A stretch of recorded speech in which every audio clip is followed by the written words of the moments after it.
Thanks for checking out today's video. We're going to talk about the Norco Fluid FS3. So the bike I have here is the Norco Fluid FS3. It's a 2020, 29-inch wheels, large frame. The 3 is the entry level of the full suspension bikes. They also make a FS2 and an FS1, one being the best. The 3 has pretty entry-level components on it. If you're just getting into mountain biking, this is a good starter bike for sure. You shouldn't have any issues with it. If you're an experienced rider that's pushing the limits a little bit, probably not the right bike for you. I will talk about some of the components I've had to change and the reason why the 3 was probably the wrong bike for myself. Let's dig into it. So the FS3 comes with SRAM Eagle drivetrain on it, the SX version, which is the bottom of the barrel. And of course that was the first thing I started having issues with. It's like the return spring was really weak on it or something, and it wasn't downshifting properly. And I also had some issues with the hub too. The whole cassette was moving back and forth, causing some serious shifting issues. So I got a warranty tub and I switched to an NX derailleur. That one wasn't the greatest either, so now I'm rocking a GX. Have not had an issue since. The bottom bracket is a Truvative power spline, which, whatever. It does the job. It's heavy.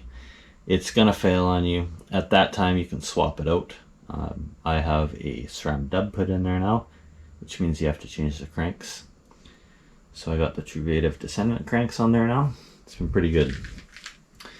I think probably the only thing stock I have left is the rear shock and the dropper post. X-Fusion and Trans-X dropper. The dropper post actually isn't long enough for me, so I'd like to get a new one of those soon too. Forks.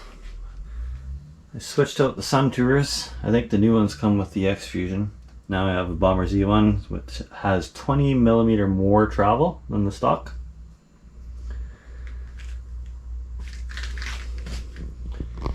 I now have Shimano Dior brakes on there, some 4 pistons.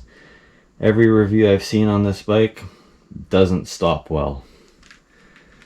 So now my bike stops really well.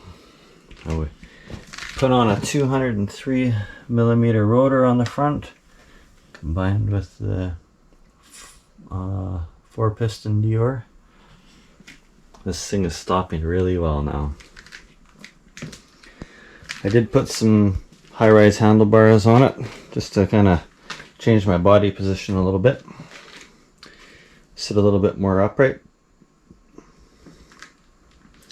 One of the coolest things is the 1UP EDC. EDC stands for Everyday Carry. So I have my multi-tool that lives in my bike. Super handy thing to have. Another stock thing that I have on here is the front hub. I haven't really had a reason to change it. It's a cup and cone style hub, so I have to every once in a while pull it all apart, and then balls spill all over the countertop. I said balls. And I have to repack the bearing. Not a huge deal really. I do that about once every 2 months, tear it all apart. Probably the best upgrade I have put on this bike so far is the Cowichan MTB sticker. The bike is now 4 pounds lighter and has gained 3 horsepower because of that sticker. Unbelievable. So the Fluid FS3 is a pretty good bike.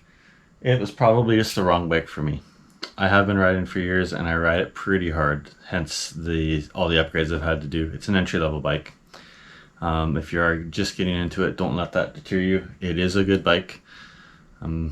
If you are an experienced rider and looking at possibly getting a Fluid, maybe save a little bit of money, save up for the 2 or even get the 1. Thanks for watching.